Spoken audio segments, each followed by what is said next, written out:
Hi everyone, welcome to today's A Course in Miracles teaching. My name is Deborah and welcome to the channel Anchored in Faith. We are on lesson 28, Above All Else, I Want to See Things Differently. Today we are really giving specific application to the idea for yesterday. In these practice periods, you will be making a series of definite commitments. The question of whether you will keep them in the future is not our concern here. If you are willing at least to make them now, you have started on the way to keeping them, and we are still at the beginning. You may wonder why it is important to say, for example, above all else, I want to see this table differently. In itself, it is not important at all. Yet, what is by itself? And what does itself mean? You see a lot of separate things about you, which really means you are not seeing at all. You either see or not. When you have seen one thing differently, you will see all things differently. The light you will see in any one of them is the same light you will see in all of them. When you say, above all else, I want to see this table differently, you are making a commitment to withdraw your preconceived ideas about the table and open your mind to what it is and what it is for, rather than telling it what it is. You are not binding its meaning to your tiny experience of tables, nor are you limiting its purpose to your little personal thoughts. You will not question what you have already defined. And the purpose of these exercises is to ask questions and receive the answers. In saying, above all else, I want to see this table differently, you are committing yourself to seeing. It is not an exclusive commitment. It is a commitment that applies to the table just as much as to anything else, neither more nor less. You could, in fact, gain vision from just that table if you would withdraw all your own ideas from it and look upon it with a completely open mind. It has something to show you, something beautiful and clean and of infinite value, full of happiness and hope. Hidden under all your ideas about it is its real purpose, the purpose it shares with all of the universe. In using the table as a subject for applying the idea for today, you are therefore really asking to see the purpose of the universe.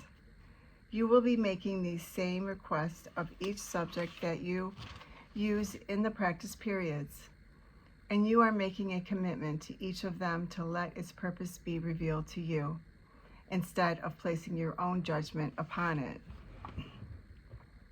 We will have 6 2-minute practice periods today, in which the idea for the day is stated first, and then applied to whatever the idea for the day is stated. We will have 6 2-minute practice periods today, in which the idea for the day is stated first, and then applied to whatever you see about you. Not only should the subjects be chosen randomly, but each one should be accorded equal sincerity as today's idea is applied to it, in an attempt to acknowledge the equal value of them all in their contribution to your seeing. As usual, the application should include the name of the subject your eyes happen to light on, and you should rest your eyes on it while saying, above all else, I want to see blank differently. Each application should be made quite slowly and as thoughtful as possible. I'm going to repeat that. Each application should be made quite slowly and as thoughtfully as possible. There is no hurry. I'm now going to read the channeling from A Year of Forgiveness, and this was a channeled message that goes with lesson 28, and this is Jesus. And it was channeled through Tina Louise Spalding. You are blessed beings indeed. I am that one you know is Jesus. This is a very powerful lesson. You agree to transform the way you look at everything when you practice this lesson with us today. Again, you may have some fear arising. We want you to refer to the channeled portion of yesterday's lesson to reassure you that you lose nothing except the limiting, fearful, resentful hatred that lurks beneath the surface of your seemingly innocent minds. We are not accusing you of being bad people. We are informing you that you are only aware of a certain part of your consciousness that you have been permitted to explore in your society. For example, when you are punished for getting angry with a parent when you see a little child. I'm going to repeat that. Sorry. For example, when you are punished for getting angry with a parent when you were a little child, which most of you were, you began to lose access to that part of your consciousness. You pushed it down because it was unacceptable. You would lose love if you allowed that part of you to surface. That little raging 2-year-old who said, "I don't want to eat my peas," can be punished cruelly in your society. Many of you were, and many of you don't remember it. Some of you do. When you fracture yourself in that way through trauma, you're traumatized by a great big parent who punishes you, withdraws love, makes you sit in your little chair for a long time until you eat those peas, or perhaps even physically smacks you. You push parts of your consciousness down and away from you. You do not have access to those feelings and emotions.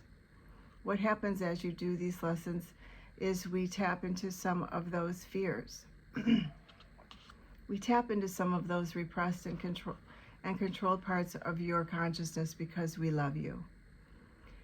We love you in an unconditional way. We love you in a pure spiritual way without requiring anything of you. Sometimes with your free will, your decision-making process, even when you were a small child, you decided that part of you was not okay. All of you are okay. All of you are acceptable. All of you are loved. This is a process of healing, the reintegration of the mind, the taking back of that unconscious part of yourself. These lessons do not go through your traumas with you. This is not necessary. The practices as described in these lessons are designed to clarify the mind of fear. One of the dysfunctional aspects of your society is to go back into traumas over and over again, bringing that feeling into the present moment over and over again in an effort to heal it.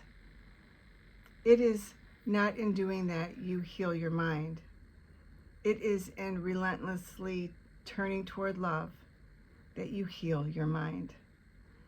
The thought forms, fears, and nightmares dissipate when you no longer feed them because you stop looking there. You look to love. You look to truth.